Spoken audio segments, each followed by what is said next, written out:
physically. And you can go into depression, especially I know for me, as I've been trying to look for work for probably almost 2 years. I mean, I do substitute teaching at various school districts. However, it's not enough. It's not enough to make ends meet. And I, taking tests and getting the grades, passing those tests to try to get your credentials.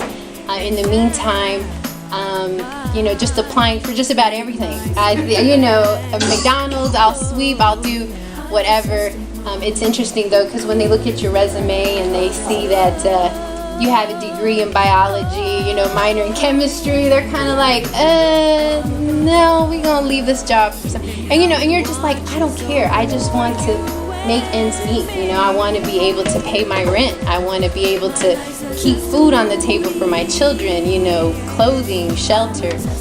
And it's been really frustrating because even though my prayer has been, Lord, open the doors in which you would want me to walk through and close the ones that you don't want me to go through, because I know that I feel like I want something, but I can't trust what I want. My will, trying to line it up with God. And it's funny because, God and I, we have this type of relationship where, sometimes I'd be like, what, God, just talking to him like, hey, what's up? Looks like you're closing the door every time I try to, I don't know how many interviews I've been through. And, they call you back for the second and they call you back for the third. And you're like, okay, I'm right there at the door. And they've hired someone else. And I'm like, I just really don't understand it, Lord. You know my needs. You know what I need. And it seems like I'm not getting the answer. But actually, it struck me as I've been sitting here this week that, I would have not been able to do or have the time to do what we've been able to accomplish and do on Vibrant Village if I were working a full-time job. And the fact that I was able to not use that as a pretext of not being able to answer God's calling, to say, well, no, Lord, I can't. I don't have a job. I don't know how I'm going to make ends meet. I have my children. But even with that, I still have been able to meet my rent every month. And I've still been able to just provide for my children. And that's only God. It's nothing that I've been able to do.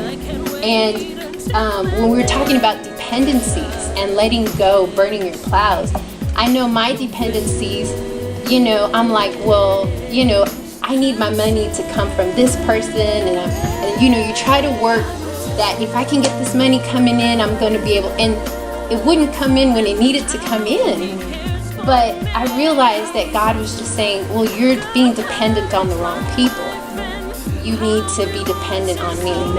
And so I just want to say that, I've been encouraged as well this week, and you guys are awesome. I was talking to Anthony and I was saying, what I really love about this group is that you guys really are interactive, and you're asking questions and you're talking and you're discussing, and I think that's the biggest part of learning, because you could be up here listening and just go back home and not say anything. But when we're able to share and ask and discuss, and just this atmosphere, I don't know if you guys have realized, but it's just kind of like an atmosphere of family that's become this week. And I believe God has blessed tremendously on that.